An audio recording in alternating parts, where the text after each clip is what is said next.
शहर की पुरानी और पॉश कॉलोनी होने के बाद भी महानगर कॉलोनी आज भी नगर निगम में शामिल नहीं हो सकी है, जबकि महानगर के आसपास बसे क्षेत्र नगर निगम सीमा क्षेत्र में काफी पहले ही शामिल हो चुके हैं। वहीं बीडीए ने भी यहां विकास कराने से हाथ खड़े कर दिए। ग्राम पंचायत धौरेरा माफी में आने वाले इस कॉलोनी में विकास के लिए कोई फंड नहीं है। यहाँ के लोग कॉलोनी को नगर निगम में शामिल करने की मांग को लेकर जनप्रतिनिधियों और अधिकारियों के चक्कर काट कर थक चुके हैं, लेकिन उन्हें हर बार सिर्फ आश्वासन ही मिलता रहा है, जिसके चलते इस बार भी महानगर कॉलोनी के लोग निकाय चुनाव में पार्षद और महापौर को नहीं चुन सकेंगे।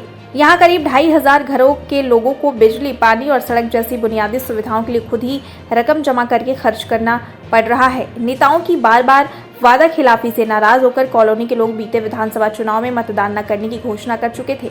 उन्हें सांसद व पूर्व मंत्री संतोष गंगवार ने मनाया, तब जाकर लोगों ने मतदान किया था। साल 2002 में निजी बिल्डरों ने महानगर कॉलोनी को विकसित किया था। इसका ज्यादातर हिस्सा ग्राम पंचायत धौरेरा माफी में शामिल है। करीब 2 दशक बीत जाने के बाद भी यह कॉलोनी नगर निगम क्षेत्र में शामिल नहीं हो सकी है, जबकि कॉलोनी को शहरी सीमा में शामिल करने का प्रस्ताव कई बार भेजा जा चुका है, लेकिन इसकी फाइल शासन में जाते ही डंप हो जाती है। वहीं बीते दिनों महानगर वासियों ने कमिश्नर को भी अपनी समस्या बताई, जिस पर कमिश्नर ने उन्हें जल्द ही कॉलोनी को नगर निगम में शामिल किए जाने का आश्वासन दिया है। हालांकि बताया जा रहा है कि इसकी फाइल ऊपर तक जा चुकी है। कॉलोनी के लोगों की माने तो उनके द्वारा बनाई गई संस्था के जरिए सबसे ज्यादा करीब 4 लाख रुपए उन्हें स्ट्रीट लाइट का बिजली बिल देना पड़ता है। अगर उनकी कॉलोनी नगर निगम में शामिल होती है तो उनका यह सारा खर्च बच जाएगा और कॉलोनी के अन्य विकास कार्य में इसे लगाया जा सकेगा।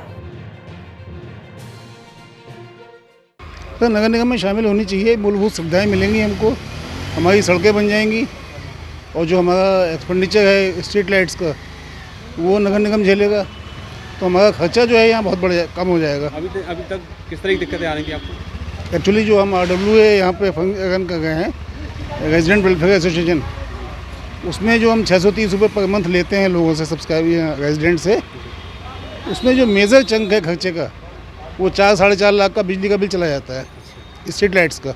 तो ये स्ट्रीट लाइट्स का बिल हमारा बच जाएगा, उसको हम दूसरी जगह लगा के अपने निवासियों को जो है और सड़कें बनेंगी उससे, तो हमारा जो मूलभूत सुविधाएं हैं वो ज़्यादा मिल जाएंगी हमारे निवासियों को। हम अच्छी फैसिलिटीज़ दे सकते हैं निवासियों को, पार्कों की मरम्मत कर सकते हैं, अच्छे से मेंटेन कर सकते हैं उनको, यही सुविधाएं मिलेंगी हमें। कि कोई ध्यान नहीं दे रहा, कोई भी अधिकारी जिले का है, सब वोट मांगना आ जाते हैं यहाँ। इस काम के लिए कोई सुनने को तैयार नहीं है।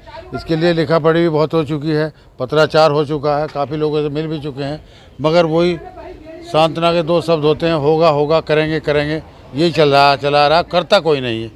जब पहले दफ़े में ये बीच में 2 साल पहले 3 साल पहले चला था कि नगर निगम में आ जाएगा, जब छोटी छोटी कॉलोनी, बहुत सड़ी कॉलोनी, उसमें नगर निगम आ गई। महानगर जैसी पॉश कॉलोनी जो है अब तक इसमें नहीं, बड़ा दुर्भाग्य की बात है ये। हम लोगों ने, महानगर निवासियों ने नगर निगम जो मेयर साहब हैं गौतम साहब के कई बार गए, उन्होंने पूरा सहयोग दिया हमें और एक प्रस्ताव पास करके नगर निगम बोर्ड में तो शासन को भिजवाया। और जो उस समय के यहाँ के प्रभारी मंत्री थे श्री AK शर्मा साहब, और जो रिटायर्ड IAS भी हैं, तो उनके पास नगर विकास विभाग था, उनसे भी हम यहाँ सर्किट हाउस में मिले थे मेयर साहब के साथ और फोल्डर दिया, सारी स्थिति से अवगत कराया।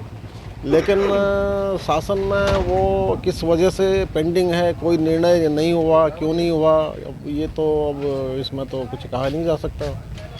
उसके बाद हम कमिश्नर से भी मिले, हमारे ग्रुप कैप्टन शर्मा साहब, हम और कमिश्नर साहब ने कहा कि जो मैडम है, जो मौजूदा तो अग्रवाल मैडम जो कमिश्नर हैं, तो उन्होंने कहा कि भाई हम इसको देखते हैं और नगर निगम से फ़ाइल मंगवा के, और अपने PA को कहा कि भाई फ़ाइल मंगवाइए और मैडम जो नगर आयुक्त हैं उनसे बात करके हम आगे की क्यों पेंडिंग है रिमाइंडर भेजेंगे।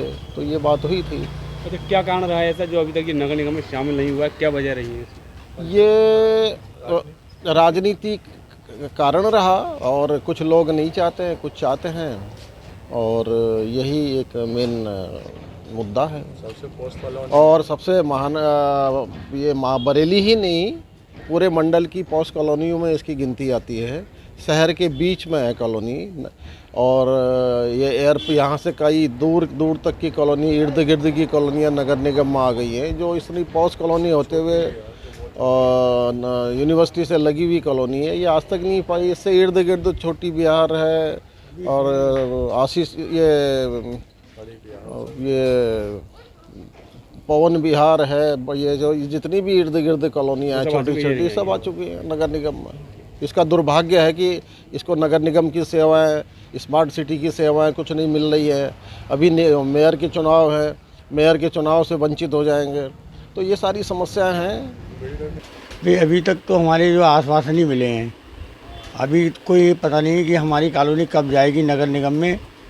सड़कों का बुरा हाल है, यहाँ आए दिन जानवर अंदर आ जाते हैं, खुली हुई कॉलोनी है और यहाँ आसपास में जबकि सभी कुछ जो है सारा वीआईपी एरिया होते हुए भी हमें कोई भी जो है सुविधाएँ नहीं मिलती। इसको लेकर क्या क्या कर चुके हैं और अब तक क्या कह रहा है? अभी तक हम लोगों ने वोटों का बहिष्कार किया है कि यहाँ पे जो है दूसरा मोमबत्ती जला के प्रदर्शन किया हम लोगों ने, लेकिन हमें कोई भी अब तक आश्वासन नहीं मिला। इस बार निकाय चुनाव शुरू हो चुके हैं, तो इस बार क्या रहेगा आप लोगों का वोट को लेकर? हम लोग तो नगर निगम में है ही नहीं, इसलिए हमारा क्या रहेगा रोल, कुछ नहीं।